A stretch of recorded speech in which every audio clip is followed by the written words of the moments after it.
তুমি এখন আমার মারলে এটা জরিমানা কে দিত? মরে গেছেন আপনি? হ্যাঁ, যদি পড়তাম মরে গেছেন? না, যদি পড়তাম আপনাদের মতো যে আমি বলছি, আমি যদি পড়তাম কি হতো এটা বলো। মেজর মান্নান সাহেবের বাপ দেখাইতেছেন। আরে করেন না ভিডিও, আপনি দেখেন না? হ্যাঁ, কি আপনি মনে করতেছেন? কি মনে করতেছি মানে? হ্যাঁ? আপনি মেজর মান্নান সাহেব মনে করতেছেন আপনি নিজেরে?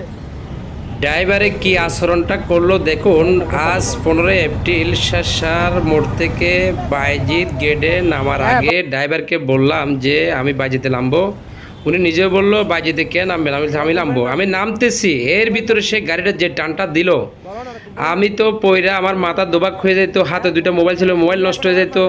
শেষমেশ ওকে টাকা দিতে গিয়ে ওকে বললাম যে তোমার কোম্পানির নাম কি? সে আমাকে যে ব্যাপারটা করলো, এই যে লেগুনা গাড়িগুলি অক্সিজেন থেকে 2 নম্বর গেটে পর্যন্ত চলে, এই গাড়িগুলো যে মানুষের জীবন নিয়ে যে টানাটানি করে, এদের কি কেউ কোনো বিচার করবে না?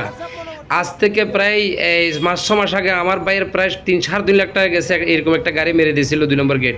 এই গাড়িটা আমরা আর খুঁজে পাই নাই। এগুলোর কি বিচার হবে না এই দেশে?